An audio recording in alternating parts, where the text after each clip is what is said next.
मेरा नाम अंजलि है। मैं पागल खाने के एक अस्पताल में नौकरी करती थी। अभी मुझे यहाँ पर काम करते हुए 1 महीना ही हुआ था। ये दिल्ली का बहुत ही फेमस पागल खाना था। ये पागल खाना अभी नया नया ही यहाँ पर बना था। इसके बावजूद भी ये अस्पताल बहुत जल्दी फेमस हो गया था और अस्पताल ने काफ़ी सारी दौलत और शोहरत भी कमा ली थी। इस पागल खाने में एक बात बहुत ही अजीब थी कि यहाँ पर सिर्फ लड़कियों या फिर औरतों का ही इलाज किया जाता था और वो भी उन औरतों की उम्र भी 40 साल के अंदर अंदर होती थी। उसके ऊपर की उम्र की औरतों को यहाँ पर इलाज करने से मना कर दिया जाता था। इस पागल खाने में हर धर्म की औरतें आती थीं और कुछ गरीब औरतों का इलाज तो यहाँ पर मुफ्त में भी किया जाता था। इसीलिए तो ज़्यादातर लोग दूसरे अस्पतालों के पागल खाने में जाने की बजाय अपनी बहू बेटियों का दिमागी इलाज इस अस्पताल में करवाने के लिए ज़्यादा अहमियत देते थे और यहाँ पर मरीजों का बहुत ज़्यादा ख्याल भी रखा जाता था। इस अस्पताल में स्टाफ के लिए सिर्फ जवान लड़कियों को ही रखा गया था। यहाँ पर मर्दों का कोई काम नहीं था, बस बाहर के कामों के लिए मर्द थे। यहाँ पर स्टाफ की सारी लड़कियों को अलग अलग ड्यूटी थी जो हर हफ्ते में चेंज कर दी जाती थी। शुरू में मेरी ड्यूटी इस पागल खाने के कमरों की सफाई करने के लिए रखी गई थी। मुझे हर कमरे में जाकर वहाँ पर झाड़ू लगाना होता था। एक दिन मैं अस्पताल के कमरे की सफाई कर रही थी, तभी अचानक मुझे ज़मीन पर पड़ा हुआ सफ़ेद रंग का पत्थर मिला जो लगभग मुझे हर कमरे में मिला था, जिसे देखकर मैं पहले तो घबरा गई थी कि ये पत्थर यहाँ पर कैसे आए हैं। फिर मैंने सोचा कि शायद इन पत्थरों से पागल औरतें या लड़कियाँ खेलती होंगी और खेलते हुए ही इन लोगों ने इन सफ़ेद पत्थरों को ज़मीन पर फेंक दिया होगा। इसलिए मैंने इन सारे पत्थरों को इकट्ठा किया और फिर इन सारे सफ़ेद पत्थरों को एक थैली में बांधकर डस्टबिन में फेंक दिया था ताकि ये पागल औरतें इन पत्थरों से एक दूसरे को कोई नुकसान ना पहुंचा दें।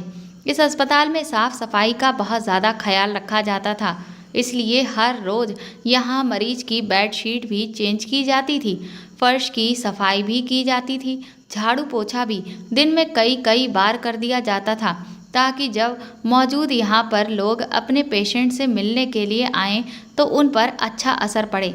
इसलिए फिर जब अगले दिन मैं दोबारा से मरीजों के बेड के नीचे से कूड़ा निकाल रही थी तो फिर से मुझे वही सफ़ेद रंग के पत्थर नज़र आए। इस बार फिर से मैं इन पत्थरों को जमा करके डस्टबिन में फेंक दिया था, लेकिन अब तो हर दिन मुझे ये पत्थर मिलने लगे थे। अब मैं सोच में पड़ गई थी कि आखिर इन पत्थरों का यहाँ पर क्या काम है और इतने सारे पत्थरों के साथ यहाँ क्या किया जाता है। इन सारे पत्थरों को मैं खड़े होकर काफ़ी देर तक गौर से देखती रही। फिर कुछ ही देर के बाद मैं अपनी दोस्त को बुलाकर लाई, जिसकी दोस्ती यहाँ आने से बाद ही मुझसे हो गई थी। वह लड़की बहुत अच्छी थी और उसका नाम सीमा था। वह मुझे 2 महीने पहले ही यहाँ आई थी और तब से वो नौकरी कर रही थी। यहाँ पर काम करने के दौरान ही हम दोनों की दोस्ती हो गई थी और फिर हम दोनों एक दूसरे के पक्के फ्रेंड बन गए थे। फिर मैं सीमा को वही पत्थर दिखाने लगी और कहा कि पता नहीं यहाँ पर ये पत्थर कौन लेकर आता है और इन पागल औरतों के कमरे में ये पत्थर कैसे आ जाते हैं। तो सीमा ने मेरी बात सुनकर मुझसे कहा था कि ये पत्थर नहीं है, बल्कि ये तो फिटकरी है। इस फिटकरी को मैं ही इन पागलों के पास लेकर आती हूँ क्योंकि ऐसा करना मेरी ड्यूटी है। मैं तो सीमा की बात सुनकर हैरान रह गई थी। फिर मैंने फ़ौरन ही सीमा से पूछा कि आखिर ऐसा क्या होता है इस फिटकरी से और इन पागलों के कमरे में, भला इस फिटकरी का क्या काम है। इस फिटकरी से आखिर इन लोगों को क्या फ़ायदा होता होगा और इस चीज़ को इन पागल लोगों के पास ही क्यों रखा जाता है। मैंने एक ही सांस में सीमा से काफ़ी सारे सवाल कर दिए थे, लेकिन अगले ही पल सीमा की बात सुनकर मेरे तो होश उड़ गए थे और मुझे अपने कानों पर विश्वास ही नहीं हो रहा था कि मुझे वह जो कुछ भी बता रही है, क्या वह सब कुछ सच है। जब उसने मुझे बताया था कि इस फिटकरी से तो इन औरतों के साथ मैं एक मिडिल क्लास फैमिली से बिलोंग करती हूँ, मैं भी दिल्ली के ही छोटे से इलाके की रहने वाली लड़की हूँ। हम 2 भाई बहन हैं। मेरा भाई मुझसे छोटा है। मेरे पापा की मौत हुए अभी कुछ ही महीने हुए हैं। मेरे पिता के मर जाने से हमारी ज़िंदगी में कोई खास फर्क नहीं पड़ा था, बल्कि मेरे पापा के मर जाने से तो हमारी ज़िंदगी बहुत सुकून में आ गई थी। कहते हैं ना कि हर पिता एक जैसा नहीं होता। लोगों के लिए पिता का साया होना बहुत ज़रूरी होता है, लेकिन शायद हम तो अपने पिता से अपना पीछा छुड़वाना चाहते थे, क्योंकि मेरे पिता एक बहुत ही जालिम आदमी थे। मेरे पापा धूम्रपान करते थे और अपने सारे पैसे इस नशे में ही लुटा दिया करते थे। वह नशा करने के साथ साथ जुआ भी खेलते थे। जब भी मेरे पापा नशा करते और जुआ खेल के हार जाते तो घर आकर हम दोनों भाई बहन के सामने मम्मी को बहुत ज़्यादा मारते थे, उन पर अत्याचार करते थे और मम्मी से कहते थे कि मुझे और भी पैसे दो, मैं जुआ हार गया हूँ।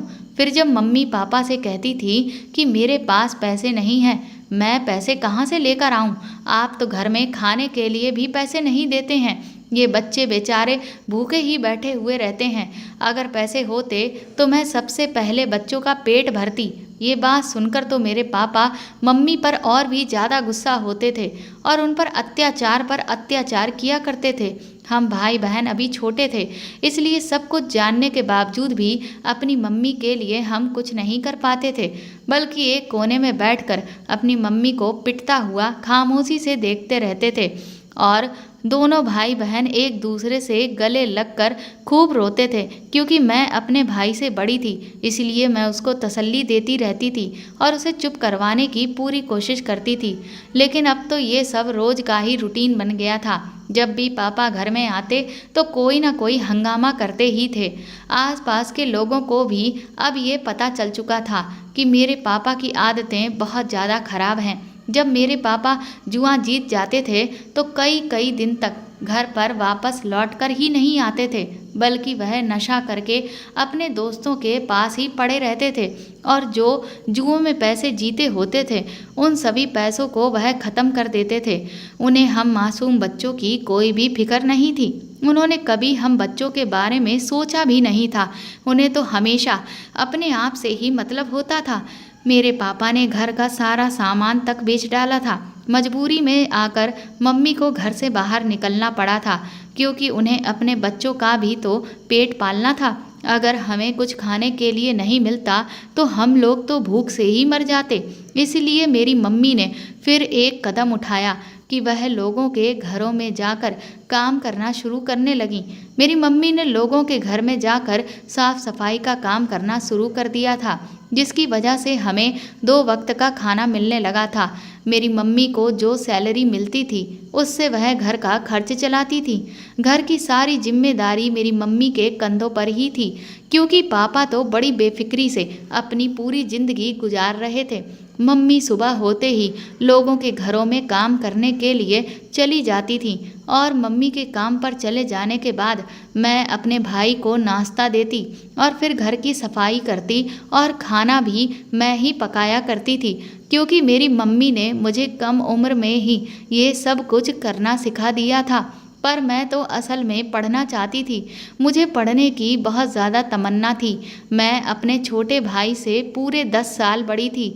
मेरे नाना नानी दोनों ही इस दुनिया से चले गए थे। उन दोनों की एक एक्सीडेंट में मौत हो गई थी। मेरी मम्मी अच्छी और खाते पीते घर में रहती थी। मेरी मम्मी के पापा काफ़ी मेहनती और अच्छे इंसान थे, जिन्होंने अपनी मेहनत की कमाई से घर में हर फैसिलिटी मौजूद की हुई थी।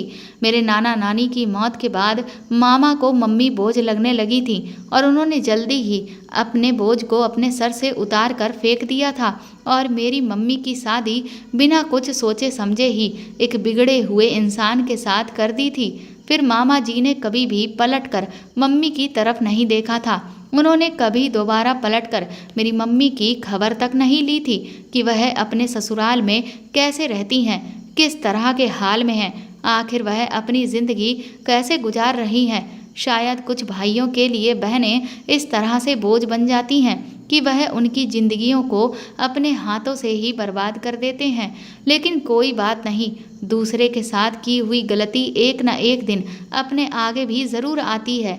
शादी के 1 साल बाद ही मैं पैदा हो गई थी, लेकिन फिर मेरे पैदा होने के बाद जब भी मम्मी प्रेग्नेंट होती तो पापा मम्मी को नशे की हालत में बहुत ज़्यादा मारते थे, जिसकी वजह से मम्मी की प्रेगनेंसी ख़त्म हो जाती थी।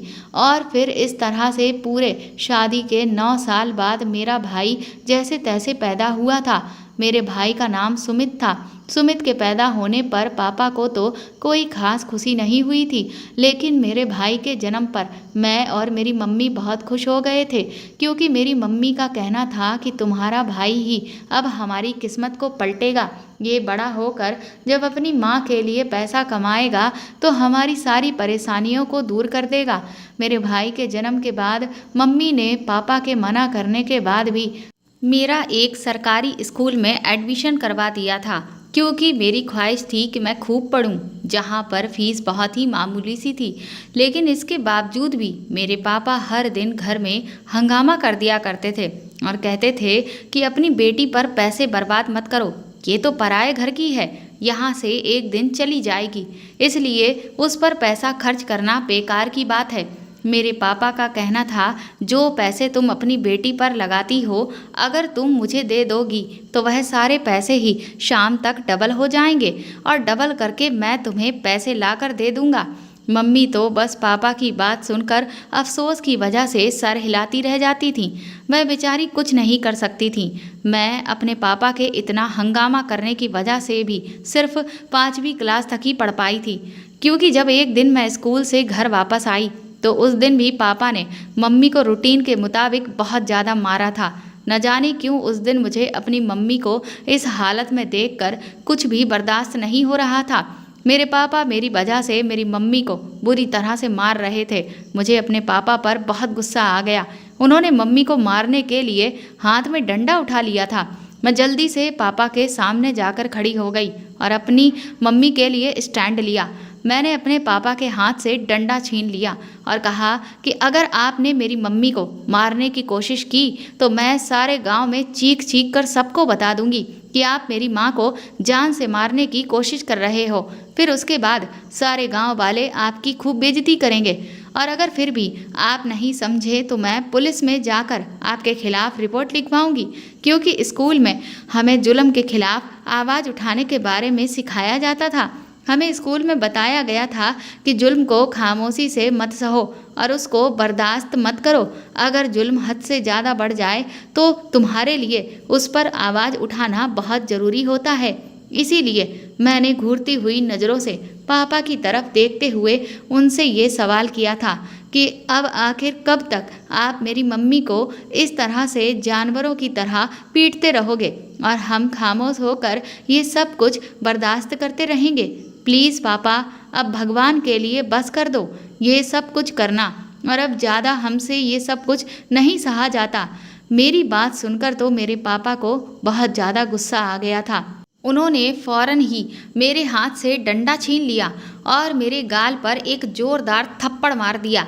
मैं एक कमज़ोर बच्ची थी, इसलिए मैं थप्पड़ लगने के बाद दूर जाकर ज़मीन पर मुंह के बल गिर गई थी। फिर मम्मी भागते हुए मेरे पास आई और मुझे गले से लगाकर वो खूब रोने लगी थी।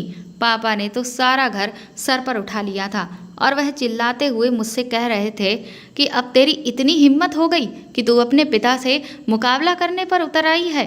फिर पापा ने बैग में से मेरी सारी बुक्स को निकाला और उनको एक एक करके फाड़ कर आग लगा दिया। पापा एक बार फिर से मम्मी पर चिल्लाने लगे थे। उन्होंने मम्मी से कहा कि इसी दिन के लिए इसे स्कूल में भेजा था कि ये एक दिन अपने पिता के सामने खड़ी होकर मेरी आंखों में आंखें डालकर मुझसे बदतमीजी करेगी। फिर पापा ने मम्मी से कहा कि देख अनीता, अब अगर मैंने इसे दोबारा स्कूल जाते हुए देख लिया ना तो तुझे उसी वक्त हाथ पकड़कर अपने घर से बाहर निकाल दूंगा और साथ में तेरे इन दोनों बच्चों को भी बाहर फेंक दूंगा। फिर तुम सबके सब बेसहारा हो जाओगे। सोच लेना। ये सब कहने के बाद मेरे पिता घर में नहीं रुके थे। वह तेजी से निकलकर घर से बाहर चले गए थे। पापा के जाते ही मम्मी ने नाराज़गी से मेरी तरफ देखते हुए मुझसे पूछा कि भला तुझे क्या ज़रूरत पड़ी हुई थी कि तू अपने पिता से इस तरीके से बात करे। मैं भी अपने आंसू साफ करते हुए मम्मी से कहने लगी कि मैंने कौन सा कोई गलत बात कह दी थी जो उनको इतना गुस्सा आ गया था। मैंने तो हालात से तंग आकर आपकी साइड लेकर ही ये बात कही थी। फिर मैंने मुंह बनाते हुए मम्मी से कहा कि अच्छा ही होता कि वह हमें घर से बाहर निकाल देते, कम से कम हमारी ज़िंदगी में भी थोड़ा बहुत सुकून तो आ जाता और हम सबको भी इस परेशानी भरी ज़िंदगी से छुटकारा मिल जाता।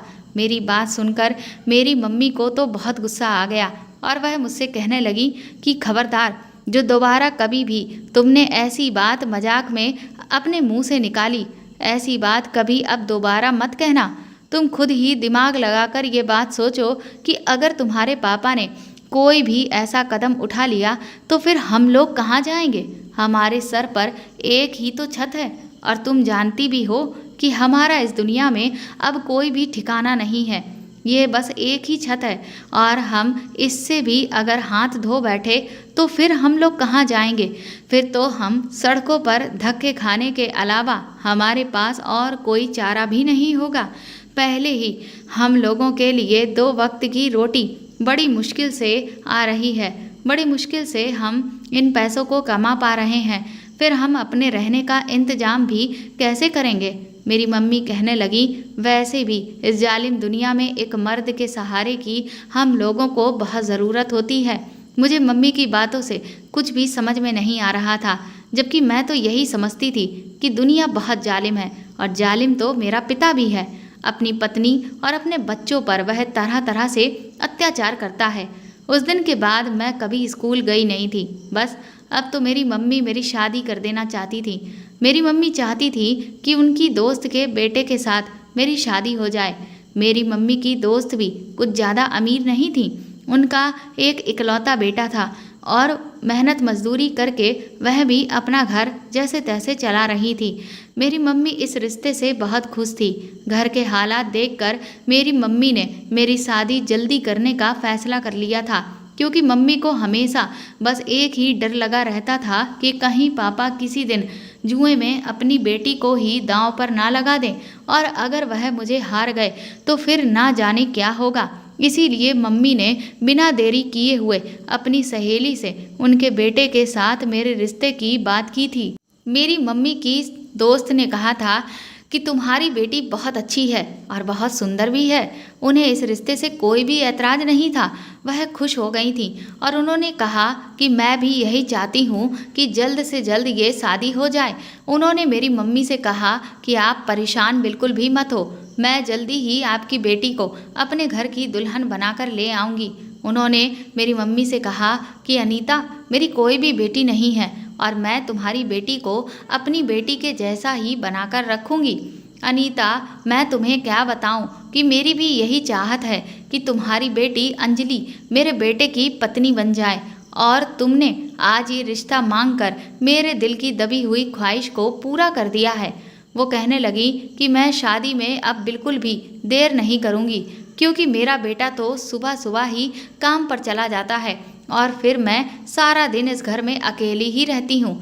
मेरी मम्मी ने मेरे होने वाली सास से दहेज के बारे में पहले ही बात कर ली थी कि मैं बहुत गरीब हूँ। तुम ये बात तो अच्छे से जानती हो कि मैं तुम्हें दहेज में ज़्यादा कुछ तो नहीं दे सकती हूँ।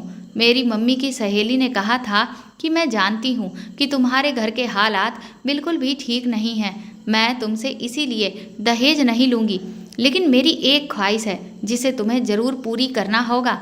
मैं चाहती हूँ कि तुम मेरे बेटे को अपनी बेटी के साथ एक कार भी ला कर दो।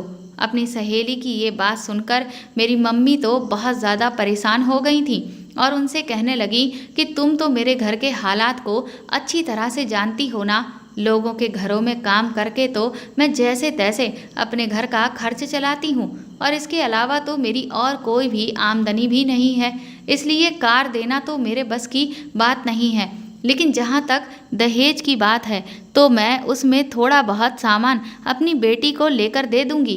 फिर मेरी मम्मी की सहेली ने भी मम्मी की बात सुनकर फ़ौरन ठाठ के साथ कहा कि हमें दहेज नहीं चाहिए, मेरे घर में किसी चीज़ की कोई कमी नहीं है, इसलिए तो मैं तुमसे दहेज लेने से इनकार कर रही हूँ और फिर मेरे घर में सामान रखने के लिए भी तो जगह नहीं है, तभी तो सिर्फ कार के लिए कह रही हूँ। तुम खुद देख लो, आखिर कब तक तुम कार का इंतजाम कर पाओगी। हम थोड़ा इंतजार कर लेंगे, क्योंकि हमें भी कोई जल्दी नहीं है शादी की। फिर मेरी मम्मी अपनी सहेली की बातें सुनकर खामोश हो गई थीं और मायूसी के साथ उठकर वहाँ से घर वापस आ गई थीं।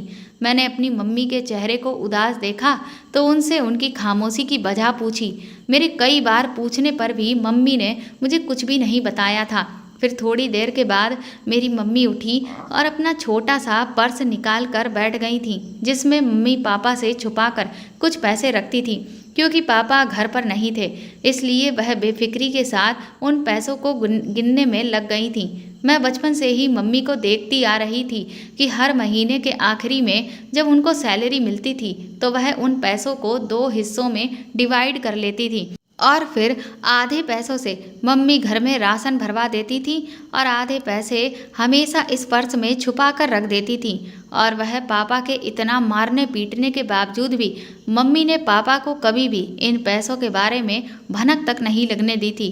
आज जब मैं उन्हें इतने सालों के बाद इन पैसों को बड़ी ही आस के साथ गिनते हुए देखा तो मैंने मम्मी से पूछ लिया था कि मम्मी, आपने आखिर इन पैसों को क्यों जमा किया है? तो मम्मी मुझे मुस्कुराकर देखने लगी और फिर उन्होंने मुझे बताया कि बेटी, मैं ये पैसे थोड़े थोड़ा करके तुम्हारी शादी के लिए जमा कर रही थी, ताकि जब भी तुम्हारी शादी हो तो ये पैसे हमारे कुछ काम आ सकें। लेकिन इन पैसों को गिनकर मम्मी बड़ी ही मायूस हो गई थी, क्योंकि ये पैसे तो इतने सालों में जमा करने के बावजूद भी सिर्फ 20,000 रुपये ही निकले थे। मैं मम्मी को इस तरह मायूस देखकर बहुत परेशान हो गई थी, तो इसीलिए मैंने मम्मी से प्यार जताते हुए पूछा, क्या हुआ है आपको मम्मी, आप मायूस क्यों हो गई हो? तो फिर मम्मी ने मुझे बताया कि बेटी, मैं आज तुम्हारे रिश्ते की बात करने अपनी सहेली के घर पर गई थी। उन्होंने रिश्ता तो पक्का कर दिया, लेकिन उन्होंने मुझसे कहा है कि उन्हें हमसे दहेज नहीं चाहिए, बस अपने बेटे के लिए एक बड़ी सी कार चाहिए। और आज इस महंगाई के दौर में मैं साइकिल खरीद कर नहीं दे सकती, तो फिर कार कहाँ से खरीद कर दूंगी, जबकि हमारे पास तो सिर्फ 20,000 रुपये ही हैं। इन पैसों में तो मैं तुम्हारी शादी भी नहीं कर सकती, जबकि ये रिश्ता बहुत अच्छा है। मैं इस रिश्ते को अपने हाथ से नहीं जाने देना चाहती हूँ। मैंने मम्मी से कहा कि आपकी सहेली ने इस तरह की बात क्यों की, जबकि वह तो ये बात बहुत अच्छी तरह से जानती हैं कि हम लोग कितने गरीब हैं। अगर वह बाइक की बात करती तो फिर भी ठीक था, लेकिन कार, अगर हम अमीर होते तो ज़रूर कार का बंदोबस्त हो जाता। फिर मम्मी ने मुझसे कहा कि बेटा, तुम उसकी तरफ से अपना दिल बिल्कुल भी खराब मत करो। मेरी सहेली हमारे घर के हालातों को बहुत अच्छी तरह से जानती है, तभी तो उसने दहेज नहीं मांगा है। मम्मी की बात सुनकर मुझे गुस्सा आ गया था। मैंने मम्मी से कहा कि आपकी सहेली दहेज ले या फिर कार, तो ये बात तो एक ही हुई ना मम्मी। मम्मी ने मुझे समझाने के लिए अभी अपना मुंह खोला ही था कि तभी पापा, जो ना जाने कब से खड़े हुए दरवाजे पर हम लोगों की वो सारी बातें सुन रहे थे, और वो मम्मी के हाथ से तुरंत ही सारे पैसे छीनकर उन्होंने अपनी जेब में रख लिए। फिर मम्मी को बालों से पकड़कर उन्होंने मारना शुरू कर दिया और पागलों की तरह बस उन्हें मारते ही चले जा रहे थे।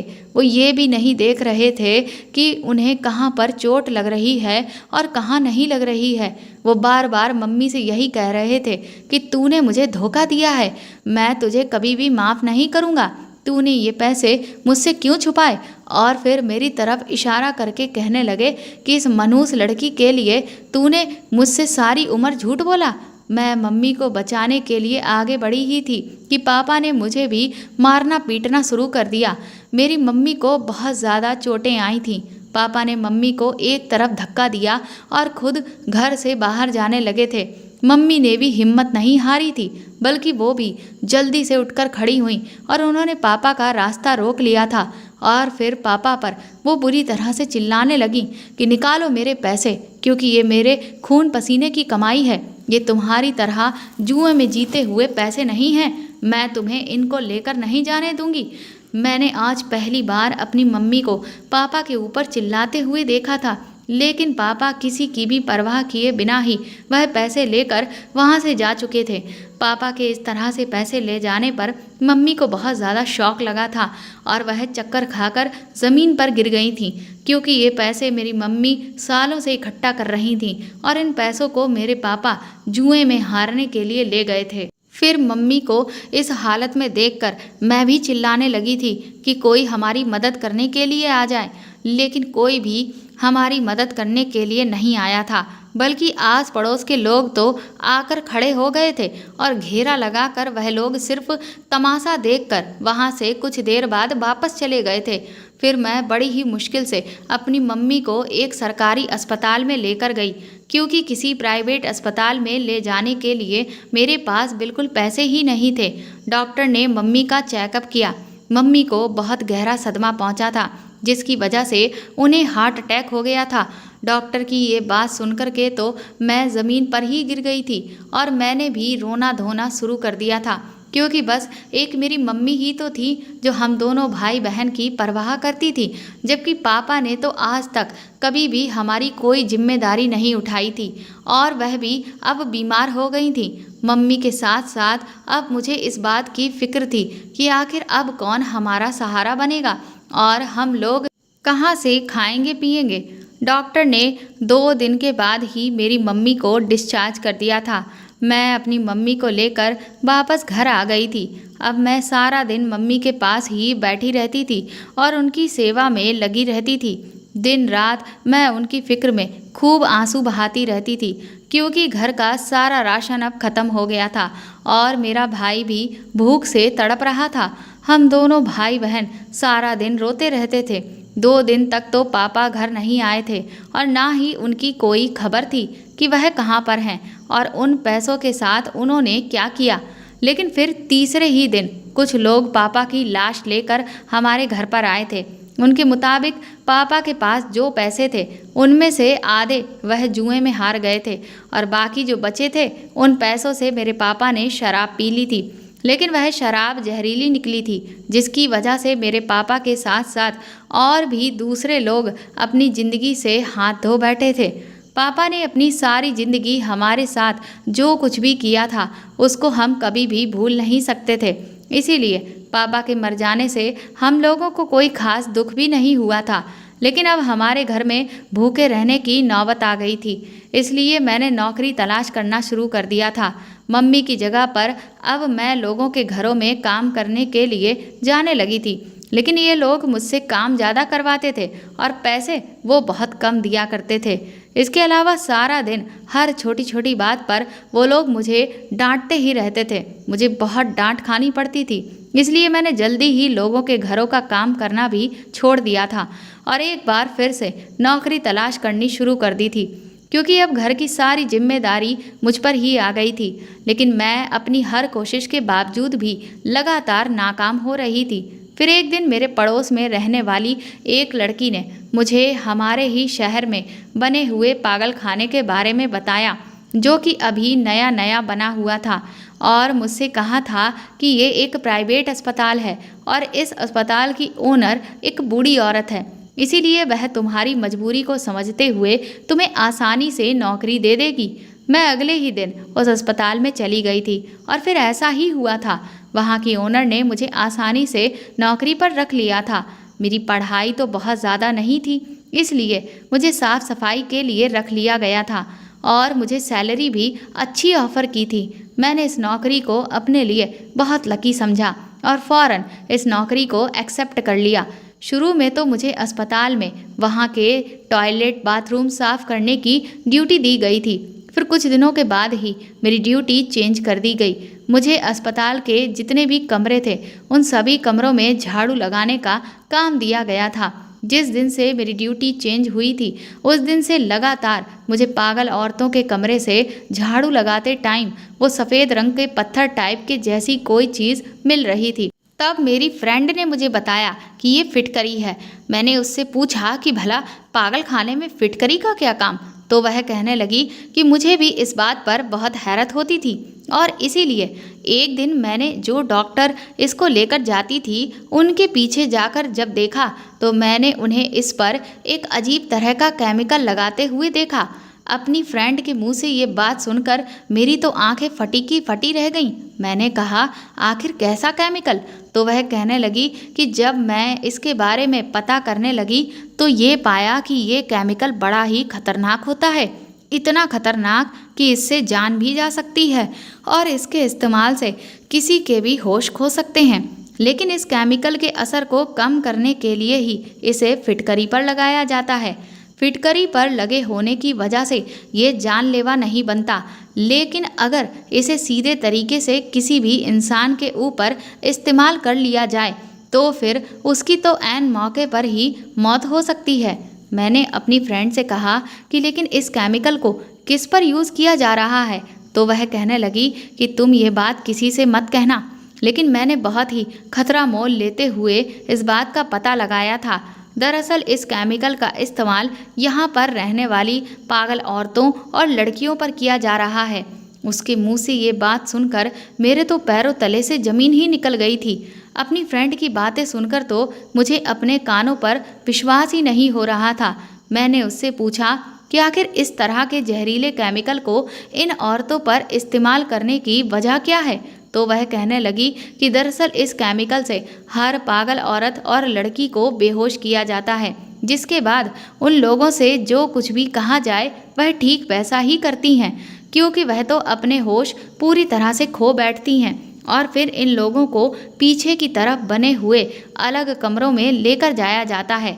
लेकिन वहाँ पर क्या होता है ये मुझे अभी तक पता नहीं चल पाया है, पर मुझे इस सब के पीछे बहुत बड़ा झोल नज़र आ रहा है। ज़रूर इन बेचारी पागल लड़कियों के साथ कोई ज्यादती हो रही है और उनके खिलाफ आवाज़ उठाने वाला कोई भी नहीं है और ना ही उन लड़कियों का साथ देने वाला कोई है। अपनी फ्रेंड की बात सुनकर मुझे ना जाने क्यों लेकिन सभी पागल औरतों के लिए बहुत बुरा लगने लगा और रह रहकर मुझे वह समय याद आने लगा जब मेरे पापा मेरी माँ पर जुल्म किया करते थे और वह चुपचाप सब कुछ बर्दाश्त करती थी। मेरे अंदर गुस्से की एक आग भड़क गई। मैं यही सोचने लगी कि ये दुनिया क्या औरतों पर सिर्फ जुल्म करना ही जानती है? क्या औरतों के नसीब में बस दुख दर्द सहना ही लिखा है? चाहे कोई औरत दिमागी रूप से पागल ही क्यों ना हो, लेकिन उसके नसीब में यही सब लिख दिया जाता है। ये सब सोचकर मुझे बहुत गुस्सा आने लगा और मैंने फैसला कर लिया कि अब चाहे जो भी हो जाए, लेकिन मैं इस सब के पीछे की वजह जान कर रहूँगी और अगर वह कहीं वही सब है जो मैं सोच रही हूँ तो फिर मैं इन औरतों को इंसाफ दिलाकर रहूँगी। उसी रात को मैं चोरी चुपके उन डॉक्टर्स के पीछे गई जो कुछ औरतों को लेकर पीछे बने हुए कमरों में ले गई थीं। और वहाँ जब मैंने खिड़की से अंदर झांक कर देखा तो अंदर का नज़ारा देखकर मेरे तो होश ही उड़ गए थे, क्योंकि अंदर उन औरतों का एक खास तरीके से मेकअप किया जा रहा था, जिनमें से कुछ लड़कियों को बहुत अच्छे अच्छे टाइप के कपड़े भी पहनाए जा रहे थे, जिससे वह बहुत ज़्यादा खूबसूरत लग रही थीं। और फिर जब मैंने दूसरी तरफ देखा तो उधर जो भी औरतें खड़ी थीं वह सभी कम सुंदर थीं, या फिर ये कहूँ कि उनकी हाइट कम थी या वह बहुत मोटी थीं और उनके शरीर की बनावट भी भद्दी सी थी या रंग काला था। उनमें से कुछ बहुत ज़्यादा पतली भी थीं। उन सभी लड़कियों का इस तरह का मेकअप किया गया था कि वह और भी ज़्यादा भयानक लग रही थीं। उनके चेहरे पर जो मेकअप किया गया था उससे काफ़ी सारे घाव बनाए गए थे। मतलब मेकअप के जरिए उनके चेहरे को अब और भी ज़्यादा बिगाड़ दिया गया था, इस तरह से जैसे कि उन पर एसिड फेंका गया हो या फिर उन्हें कोई बहुत गहरी चोट लगी हो। इन लड़कियों को मेकअप के तरीके से अलग अलग रूप दिया गया था, जिससे एक तरफ खड़ी हुई जो लड़कियां पहले से खूबसूरत थीं उन्हें और भी ज़्यादा मेकअप के जरिए खूबसूरत बनाया गया था और दूसरी तरफ जो लड़कियां कम खूबसूरत थीं उन्हें मेकअप से और भी ज़्यादा बदसूरत बना दिया गया था। आखिर इस सब को करने का मकसद क्या था? मुझे ये बात बिल्कुल भी समझ में नहीं आ रही थी। कुछ देर के बाद मैंने ये देखा कि सबसे पहले खूबसूरत लड़कियों को एक तरफ से बाहर निकाला गया और उन्हें एक बड़ी सी गाड़ी में बिठा दिया गया। मेरे लिए इस वक्त ये जानना बहुत ज़रूरी था कि इन सभी लड़कियों को इतना सजा धजा कर कहाँ भेजा जा रहा है। इसलिए मैं तुरंत ही मौका पाते ही उस गाड़ी के पीछे एक टैक्सी से पीछा करते हुए वहां पहुंची जहां पर वह गाड़ी जाकर रुक गई, क्योंकि किसी को भी इस बात का अंदाज़ा नहीं था कि कोई उनका पीछा कर रहा है। इसीलिए वह बहुत ही ज़्यादा जांच पड़ताल नहीं कर रहे थे और ना यहाँ वहाँ नज़र रख रहे थे, जिससे मुझे काफ़ी आसानी हो गई थी।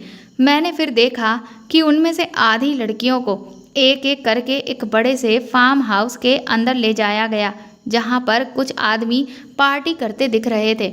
वह सब उन बेचारी पागल लड़कियों को अपने साथ ले गए। मैं समझ गई कि यहाँ पर क्या हो रहा है। उसके बाद उस वैन के ड्राइवर को उन लोगों ने ढेर सारे पैसे दिए। फिर वह वैन का ड्राइवर उन बाकी की लड़कियों को लेकर अलग अलग जगहों पर गया और वहाँ पर उन लड़कियों को उसने छोड़ दिया और उनके बदले में वह पैसे लेता रहा। इसका मतलब ये साफ था कि इन लड़कियों को हर रोज़ उनके जो भी खरीदार होते थे उनके हाथों बेचा जाता था। उन लड़कियों की एक रात की सेवा के बदले ये रकम वसूली जाती थी। मुझे यकीन नहीं हो रहा था कि ये लोग इतना घटिया काम भी कर सकते हैं। बेचारी वह पागल लड़कियां, जिन्हें इस बात का अंदाज़ा भी नहीं है कि उनके साथ ये लोग क्या कर रहे हैं, क्योंकि उन्हें इतनी पहले से ये समझ ही नहीं थी। दूसरा, जो केमिकल उन्हें सुंघाया जाता था उससे तो वह बिल्कुल एक रोबोट की तरह हो गई थी। ये लोग उनसे जैसा जैसा कह रहे थे वह ठीक वैसा ही करती जा रही थी। इसीलिए उनके लिए ये सब करना इतना आसान था, वरना किसी पागल इंसान को संभाल पाना तो बहुत मुश्किल हो जाता है। अब दूसरे दिन मुझे इस बात का पता लगाना था कि जिन लड़कियों का खराब मेकअप किया गया था आखिर ये उनके साथ क्या करते थे। मैंने देखा कि जैसे ही सुबह हुई वैसे ही कुछ लोग उन पीछे वाले कमरों में गए और वहां से बाकी की पागल लड़कियों को एक वैन में बिठाकर भेज दिया। मुझे उनके बारे में भी पूरी सच्चाई पता करनी थी, लेकिन क्योंकि दिन में मेरी ड्यूटी थी इस वजह से मेरे लिए उनका पीछा कर पाना मुमकिन नहीं हो पा रहा था। फिर मैंने इसमें अपनी फ्रेंड की मदद मांगी और उसने अपने काम के साथ साथ मेरा काम भी जैसे तैसे मैनेज करके संभाल लिया। पहले तो मुझे उनका पीछा करने में देरी हो गई थी, इसीलिए जब मैं एक ऐसी जगह पर पहुंची जहां से मुझे समझ में ही नहीं आ रहा था कि मुझे आगे कहां जाना है, तो मैं परेशान होकर यहाँ वहाँ देखने लगी कि तभी मुझे अपने अस्पताल की कुछ मरीज दिखाई दी। उनका मेकअप देखकर मैं दूर से ही समझ गई कि ये वही हैं जो पागल औरतों का कल मेकअप किया गया। मैं ये देखकर हैरान हो गई थी कि उन सभी औरतों को थोड़ी थोड़ी दूर पर खड़ा किया गया था और उनके हाथ में कटोरा था। उन्हें भीख मांगने के लिए सड़क पर छोड़ दिया गया था और इसीलिए उनका ऐसे मेकअप किया गया ताकि एक तो उनके अपने उन्हें पहचान ना सकें, दूसरा लोग उन्हें बेचारगी भरी नज़र से देखकर खूब सारी भीख दें। वह इस वक्त नशे की हालत में थी, तो जैसा उन्हें बोला गया था वह चुपचाप वैसे ही कर रही थी। अब मुझे ये सारी कहानी समझ में आ चुकी थी। दरअसल इस सब से जो भी कमाई हो रही थी वह सब की सब अस्पताल की ओनर अपने पास रख लेती थी। लड़कियां जब अपने होश में आती थीं तो उनका कुछ भी याद ही नहीं रहता था कि उन्हें कहाँ पर भेजा गया था और वह किसके साथ रात गुजारने के लिए गई थीं, या फिर किसी औरत को भीख मांगने के लिए कहाँ खड़ा किया गया था। हमारी ओनर रात को उन लड़कियों को अमीर आदमियों के हवाले करके खूब सारे पैसे कमा रही थी और दिन में बाकी की लड़कियों से भीख मंगवाकर भी पैसे कमाती थी। दूसरा, उनके वीडियो बनाकर वह अलग अलग देशों में भी भेज देती थी ताकि उनके लिए बहुत बड़े स्तर पर डोनेशन भी आ जाए, और जो भी उनकी देखभाल के लिए डोनेशन दूसरे देशों से आता था वह भी वो ओनर अपने पास ही रख लेती थी। वह ओनर इन लोगों के सहारे से अपनी एक लग्जीरियस लाइफ एंजॉय कर रही थी और दूसरी कंट्रीज़ में वह खूब जाकर घूमती फिरती थी। मैं जब ये पूरी सच्चाई जानी तो मैंने अपनी फ्रेंड को पूरी बात बताई, तो वह मेरी ये बात सुनकर हैरान रह गई थी। वह कहने लगी कि इन लोगों के घर वाले कितने भरोसे के साथ इन्हें यहाँ पर छोड़कर जाते हैं और ये मैडम कितनी बड़ी प्लानिंग के साथ इन सब का कैसे फ़ायदा उठा रही है। मैंने कहा, ये तो कुछ भी नहीं है, मैंने और भी बहुत कुछ इस सब के बारे में पता किया है। मेरी बात सुनकर मेरी फ्रेंड हैरान रह गई। मैंने कहा कि रात को मालिकों के पास भेजी जाने वाली लड़कियां अगर कभी पेट से भी हो जाती हैं तो उनकी प्रेगनेंसी को भी ये लोग यहीं अस्पताल में ख़त्म कर देते हैं। इसमें कोई एक दो लोग शामिल नहीं हैं, बल्कि ये एक पूरा ग्रुप है जो कि मिलकर ये सब कुछ कर रहा है, सिर्फ और सिर्फ मैडम के कहने पर, क्योंकि सभी को अपना मुंह बंद करने के लिए और इस गलत काम को अच्छे तरीके से अंजाम देने के लिए इन सब को बहुत अच्छी खासी रकम भी दी जाती है। ये मैडम इन सब तरीकों से तो पैसे कमा ही रही है। दूसरा, इन पागल औरतों का जो यहाँ इलाज चलता है उसके लिए भी उनके घर वाले इस मैडम को पैसे देकर जाते हैं। इसका साफ मतलब ये है कि ये हर तरह से लाखों करोड़ों रुपए कमा रही है। मैंने कहा कि कहाँ तो मैं इस औरत को सीधी सादी और साफ दिल वाली समझती थी, लेकिन मुझे नहीं पता था कि ये औरत इतनी घटिया और बुरी हो सकती है। ऐसा तो शायद ये कोई भी सपने में सोच नहीं सकता।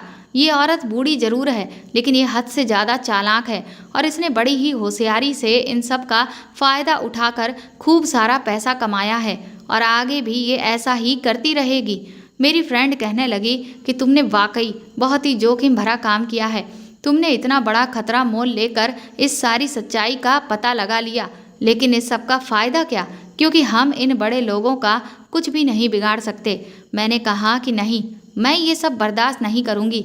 मैं इतना सब कुछ इसलिए नहीं किया था ताकि मैं सारी सच्चाई जानने के बाद हाथ पर हाथ धर के बैठ जाऊं, बल्कि मैंने फैसला कर लिया है कि मैं इन सब के इन काले कारनामों का पर्दाफाश करके ही रहूँगी। मुझे हर हाल में इनके गोरख धंधे को ख़त्म करना है। मेरी फ्रेंड मुझसे कहने लगी कि तुम पागल मत बनो, इस बारे में किसी को भी मत बताना, वरना कहीं ऐसा ना हो कि तुम खुद ही इस सब में बुरी तरह से फंस जाओ, क्योंकि ये सब पैसे वाले लोग हैं और हम गरीब लोग हैं, हमारी कोई भी नहीं सुनेगा। मैंने कहा कि मुझे फंसने का कोई डर नहीं, मुझे बस सच्चाई सबके सामने लानी है। मैं जानती हूँ कि मैं खुद एक गरीब लड़की हूँ और यहाँ पर नौकरी करने के लिए आई हूँ, लेकिन मैं इन औरतों की ऐसी हालत नहीं देख सकती।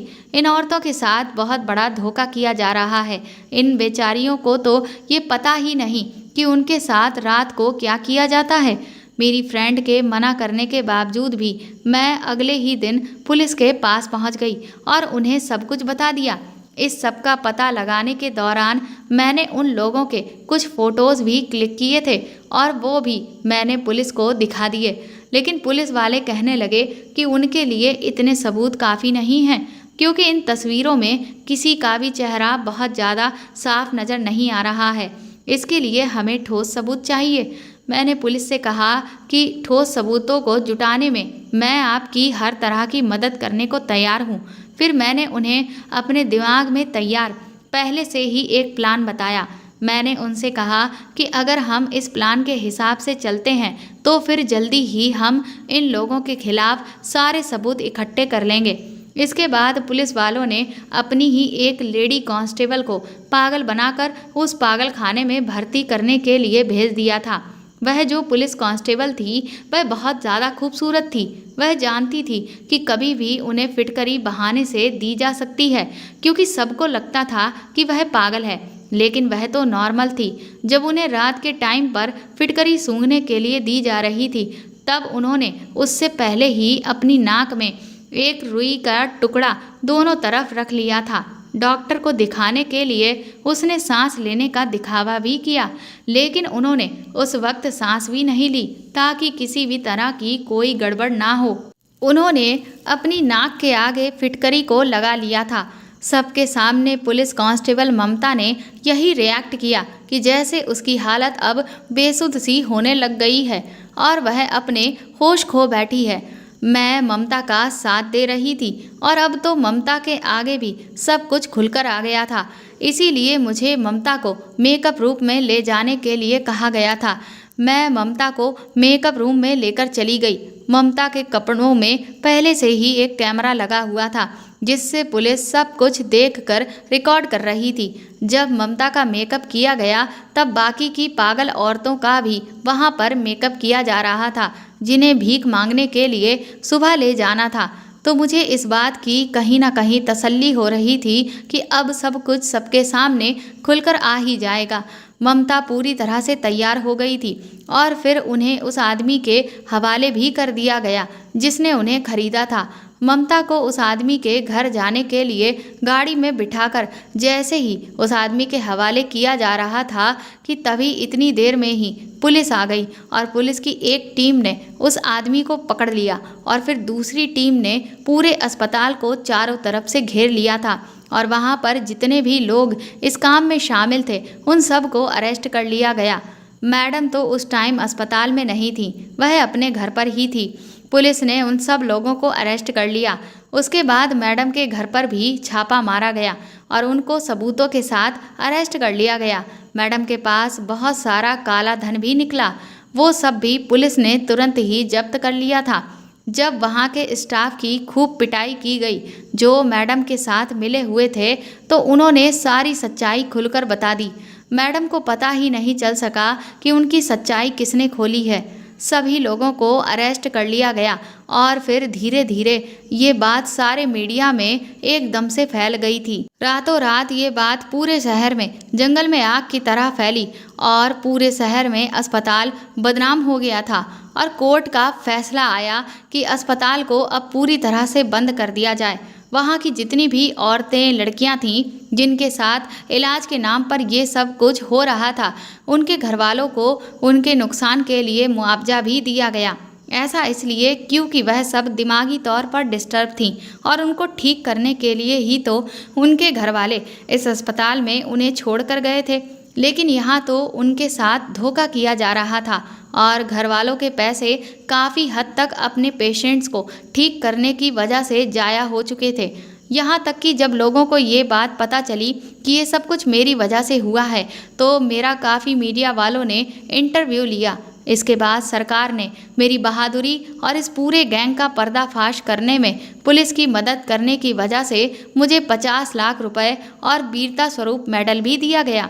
मेरी इस बहादुरी से सब लोग बहुत खुश थे। मेरी माँ भी मेरी इस बहादुरी पर बहुत खुश थी। हर तरफ सिर्फ मेरी बहादुरी के ही चर्चे थे। उन पैसों से मैंने अपनी मम्मी के साथ मिलकर एक नया काम शुरू कर दिया और हमारे घर के हालात भी बहुत सुधर गए। उन पैसों से मैंने अपना एक अलग कपड़े बेचने का काम शुरू कर लिया और एक बहुत बड़ा शोरूम खोला जो बहुत जल्दी ही चल पड़ा क्योंकि मेरा नाम इतना फेमस हो गया था। इसीलिए अब हर कोई मेरे शोरूम पर आकर ही कपड़े खरीद रहा था जिससे हर दिन मुझे बहुत मुनाफा होता था।